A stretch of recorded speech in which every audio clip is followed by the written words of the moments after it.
Most people believe that if a surgeon recommends an operation, it must be the right choice. The doctor knows best. The hospital has the equipment. The paperwork is ready. Just sign here. I used to believe that too, until I started counting the patients who went in for routine procedures and came out permanently changed, not better changed. A man who walked in with back pain and left unable to walk at all. A woman who survived open heart surgery but lost 6 months of her life to complications nobody warned her about. Here's what nobody tells you. The older your body is, the harder it fights just to survive an operation, not the disease, the operation itself. My name is Dr. Thomas. I'm a cardiothoracic surgeon with over 2 decades in the operating room, and today I'm going to tell you the truth about 5 surgeries that carry serious hit and risks for people over 60. Let me ask you something. If you take a brand new car and a car with 200,000 miles on it and you put them both through the same stress test, do you expect the same result? Of course not. And yet, for decades, medicine treated a 70-year-old body the same way it treated a 40-year-old one. Same surgical protocols, same recovery expectations, same timelines. That's starting to change, but not fast enough. Here's what happens inside an older body when it goes under general anesthesia. The heart has to work harder, the lungs take longer to clear the anesthetic. The kidneys slow down processing medications, and the brain, this is the one that surprises people. The brain becomes temporarily disoriented in ways that can last weeks or even months. Doctors have a name for it, postoperative cognitive dysfunction, and in patients over 70, it happens far more often than anyone admits. Now, I want to be absolutely clear about something. Age alone is not a reason to avoid surgery. I have operated on 80-year-olds who bounce back faster than some 50-year-olds. Age is just a number, but frailty is not. Frailty is a medical term. It means the body's reserve has dropped below a critical threshold. Roughly 40% of people over 75 show signs of frailty. That number jumps to nearly 60% over 85. So here's the real question. It's not whether someone can survive the operation, it's whether they can survive the recovery. Those are 2 very different things, and that distinction is going to matter a great deal right now. Surgery number 1, open heart surgery and frail patients, coronary artery bypass grafting, CABG we call it, is one of the most common major surgeries performed on older adults.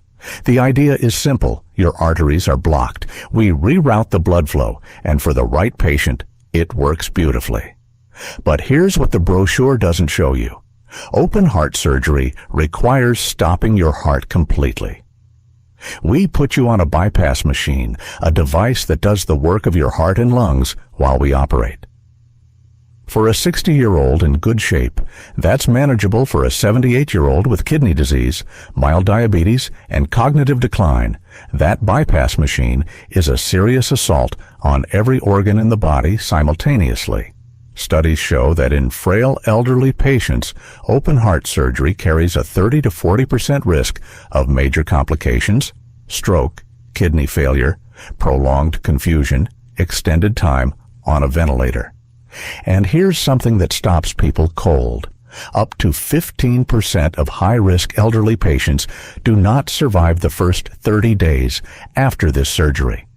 So what's the alternative in many cases today? There is one. It's called TAVI, transcatheter aortic valve implantation, a catheter-based procedure that never requires stopping the heart or opening the chest. Less dramatic than surgery, but far kinder to a body that needs kindness, not a battle.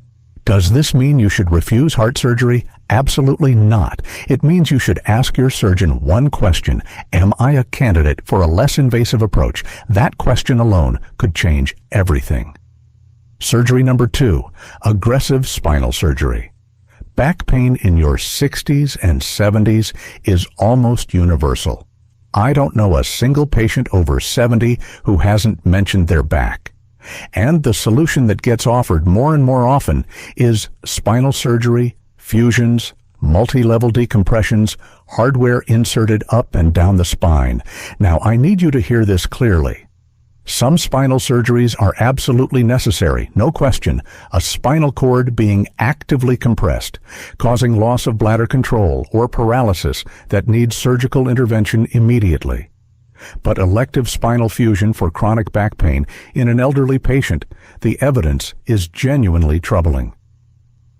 A major study published in the journal Spine found that in patients over 65, 5-complex spinal fusion had a complication rate exceeding 40%, and the most common complications weren't minor: blood clots, infections, hardware failure, and something called adjacent segment disease, where the vertebrae above and below the fusion start breaking down because the mechanics of the spine have been permanently altered.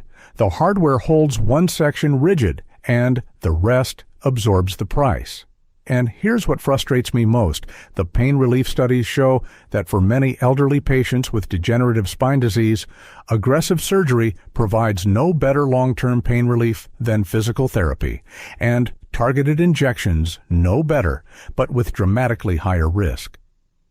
I had a colleague, brilliant spine surgeon, who once said to me, "Sometimes the best operation is the one you don't do." I think about that a lot. Have you ever been told surgery was your only option for back pain?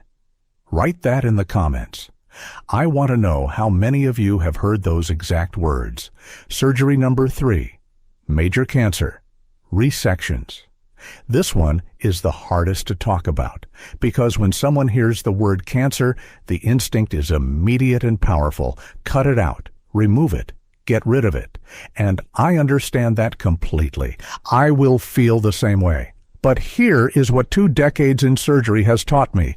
The goal of treatment is not just to remove the tumor. The goal is to give the patient more good years of life, and sometimes, not always, but sometimes major surgery in a frail elderly patient does the opposite. Let me give you a real example. Pancreatic cancer surgery. The Whipple procedure is one of the most complex operations in all of medicine. We remove the head of the pancreas, part of the small intestine, the gallbladder, part of the bile duct. The surgery itself takes 6 to 10 hours.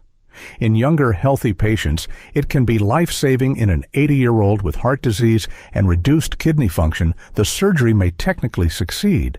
The tumor is gone, and the patient still passes away within weeks from surgical complications, not from cancer, from the operation. This is called futile surgery, and it is more common than anyone wants to admit. A landmark study from the American College of Surgeons found that nearly 1 in 5 elderly cancer patients who underwent major resection experienced failure to rescue, meaning a complication occurred that the weakened body simply could not survive. So, what's the conversation worth having? Ask your oncologist this question, and ask it directly. If we don't operate, what does watchful waiting, radiation, or targeted therapy look like for someone my age and health status? That question opens a door many patients never even knew existed, and sometimes the answer behind that door is genuinely better. Surgery number 4. Elective joint replacement in severely ill patients. Hip and knee replacements are among the most successful surgeries ever developed. I say that without reservation, for the right patient, a new hip genuinely transforms quality of life. People go from barely walking to playing with their grandchildren. It's remarkable, but here is where it gets complicated for older adults. The word elective means the surgery is planned, not emergency. You have time to think, you have time to prepare, and crucially, time to ask whether this is the right moment for your specific body. Because here's what the statistics show in patients over 75 with 3 or more serious health conditions: heart disease, diabetes, chronic kidney disease, obesity, elective joint replacement, carries significantly elevated risk of perioperative complications. Blood clots are the biggest danger. Deep vein thrombosis, clots forming in the legs, can travel to the lungs and become life-threatening. Pulmonary embolisms in elderly patients with reduced circulation, this risk is substantially higher than in younger patients. Add postoperative pneumonia from lying still too long, add hospital-acquired infections, and the picture becomes much more complex. I want to be precise here because I don't want to frighten anyone away from a surgery that might genuinely help them. The question is not, should I ever have a joint replacement? The question is my body in the best possible condition right now, optimizing blood pressure, blood sugar, weight, and cardiovascular health before elective surgery can reduce complication rates dramatically. Some hospitals now require a formal prehabilitation program before they'll schedule these operations for high-risk elderly patients. And that is exactly the right approach.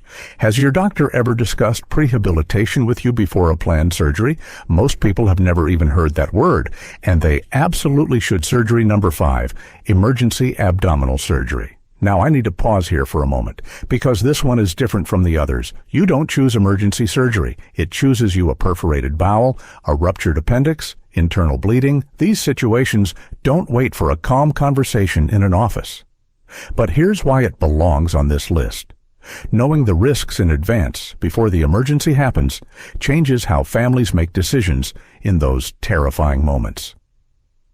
Emergency abdominal surgery in patients over 75 carries some of the highest mortality rates in all of surgery. We're talking 30 to 50% in the most severe cases, not because surgeons are unskilled, but because an elderly body under sudden trauma is fighting on too many fronts at once. The liver, kidneys, heart, lungs, they all get hit simultaneously. And the inflammatory response that a younger body controls within days can spiral in an older body into something called systemic inflammatory response syndrome. When multiple organs start shutting down in sequence, it is as serious as it sounds. So what can you actually do with this information? 2 things. First, do not ignore abdominal symptoms, persistent pain, bloating, changes in bowel habits, and someone over 60 deserve prompt medical attention. Catching problems early means treating them before they become emergencies. That one habit can change everything. Second, have the conversation with your family now, not in the hospital corridor at midnight. Now, what are your wishes? If emergency surgery is the only option, what quality of life matters to you? These conversations are not morbid. They are one of the most loving things you can do for the people who will be standing in that corridor. All right, we've covered 5 surgeries. Now let's talk about what you actually do with this knowledge, because information without action is just anxiety. And that's the last thing I want for you before any major surgery planned or recommended. There are 4 questions every patient over 60 should ask. Write these down. Question 1. What happens if I don't have this surgery? A good surgeon will give you an honest answer. If the answer is nothing urgent changes in the next 6 to 12 months, you have time to think, time to get a second opinion, time to optimize your health. Question 2. Is there a less invasive alternative? Medicine has changed enormously in the last 15 years. Robotic surgery, endoscopic procedures, catheter-based interventions, options that didn't exist a decade ago are now available in most major hospitals. Question 3. What does recovery realistically look like for someone my age and my health profile, not the average patient? You, your heart, your kidneys, your current medications, your living situation. The answer should be specific, not generic. And question 4. This is the one most people never ask. What is your personal complication rate for this procedure in patients over 70? Surgeons track this. They know their numbers. A confident, honest surgeon will tell you if they seem uncomfortable with the question that itself is information worth having. Before I get to the most important part of today, I want to leave you with something genuinely hopeful, because this is not a video about fear. It's about options, and those options have never been more powerful than they are right now. Minimally invasive surgery has transformed what's possible for elderly patients. Laparoscopic procedures, small incisions, camera-guided dramatically reduce recovery time. Robotic-assisted surgery allows precision that human hands alone cannot achieve. And catheter-based cardiac interventions have opened doors for patients who would never have survived traditional surgery. Beyond surgery itself, and this is something I wish more patients heard, optimized medical management is genuinely powerful. The right combination of medications, supervised physical therapy, targeted injections, and nutritional support can manage many conditions that previously seemed to require a knife the body wants to heal. Sometimes our job as surgeons is simply to get out of its way and give it the tools it needs. I want to tell you about a patient. I call him Gerald, 71 years old, retired engineer, sharp as a tack. He came to me after 3 different surgeons had recommended open heart surgery for a blocked coronary artery. 3 surgeons, 3 recommendations, same answer. Every time Gerald wasn't afraid of surgery, he was afraid of losing himself.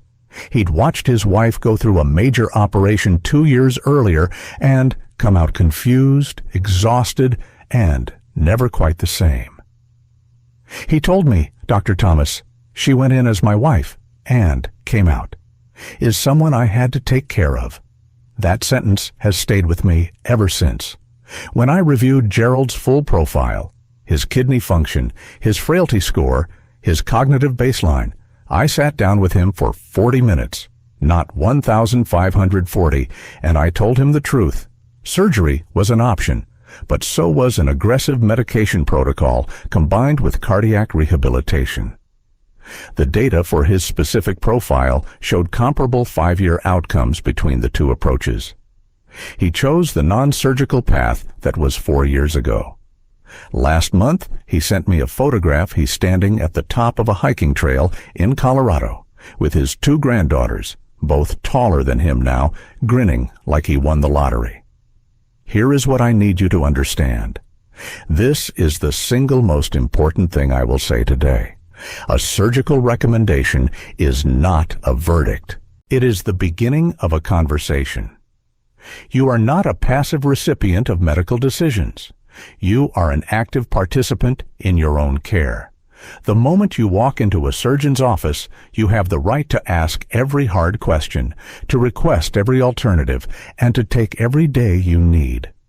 The surgeon holds the scalpel, but you hold the choice, and that choice, made with full information and clear eyes, is the most powerful tool in medicine, more powerful than any operation I've ever performed. Let's bring it all together. 5 surgeries that carry serious hidden risks for people over 60, open heart surgery, and frail patients, where less invasive alternatives now exist. Aggressive spinal fusion, where evidence for pain relief is far weaker than most patients are told. Major cancer resections, where the goal must always be more good years of life. Elective joint replacement, and severely ill patients, where timing and preparation matter as much as the surgery itself.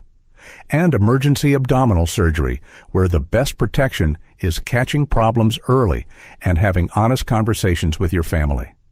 Now, none of this means avoid all surgery. Surgery saves lives every single day. I have seen it. I have been part of it. I am proud of it. The message is this: be an informed patient, ask the hard questions, request the alternatives, get a second opinion, and if necessary, a third. Your age is not a weakness. What question would you most want to ask your surgeon before a major operation?